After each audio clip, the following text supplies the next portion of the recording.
Time now for your forewarned weather with Noah Price. And a good Friday afternoon. We finally made it to the end of the week, and it was another foggy start this Friday, but as we take a live look outside Ensign Peak for this afternoon, we do have, this isn't fog, this is an inversion layer. We do have some haze out there as we're starting to get a ridge of high pressure that's going to be building that is going to increase those chances for that inversion and help strengthen that as we go into Saturday and Sunday, which will worsen those air qualities into the moderate category for most of the Wasatch Front. As we take a live look at your Black Desert Skycam out of the Black Desert Resort. Plenty of sunshine into southern Utah, and we'll continue that going into the weekend with high temperatures here warming up close to 70 degrees by Sunday. So temperatures are going to be running anywhere from around 10 to 15 degrees above average as we go into the weekend and for next week. As I also mentioned, we have that inversion layer, which air quality now sitting in the moderate category for most counties along the Wasatch Front, including Box Elder County and Cache County as well. And this will continue as we head into Saturday and Sunday with the DEQ also including Tooele County in that for tomorrow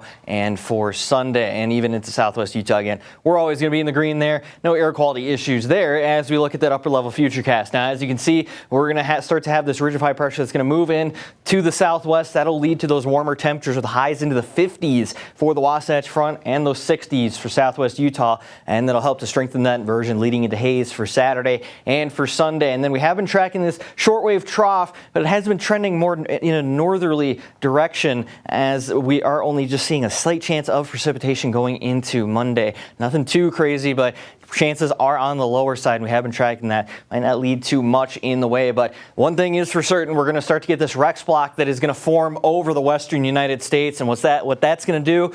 Well, it's essentially going to create a blocking pattern, which is going to prevent any storm systems from trying to penetrate their way through into our region. That'll keep those temperatures at least 10 to 15 degrees above average going into late next week and for next weekend. In fact, our next best chances of precipitation, they won't come at least until the middle of February. So if you're hoping for snow, it's going to be a while till you can get that, especially for those ski resorts. Now, I mentioned a Rex block. Now, you might be wondering, what is that? Well, a Rex block is basically just a blocking pattern, and that just helps to trap this high pressure and that low pressure to the south, and that basically just prevents any moisture from moving onshore as we have these easterly winds, and that slow movement, well, that just prolongs the dry period conditions that we will be seeing. So again, as I mentioned, we're not going to be looking at any precipitation going into the middle of February, and that precipitation outlook pretty much confirms that, as we'll be staying well below average as we look at your regional forecast for today. And as we look ahead, we'll be seeing high of 45 into Salt Lake, 47 for Provo, plenty of sunshine though into southern Utah, high of 51 for Cedar City, 52 into Lake Powell. And as we look at your 7-day forecast, looking ahead for St. George, lots of sunshine for today, high of 61 degrees. And as I mentioned, temperatures are going to be flirting with 70 degrees by Sunday, high of 69 on Sunday, and that sunshine and those dry conditions continue going into next week. As we look at the Wasatch Front, partly cloudy skies for this afternoon, high of 45 degrees. Those hazy conditions going into Saturday and Sunday, but temperatures warming up into the low to even mid-50s, a high of 54 by Sunday. That slight chance of some precipitation going into Monday, but temperatures are going to remain in the low 50s going into next week, and we'll be staying dry. Matt?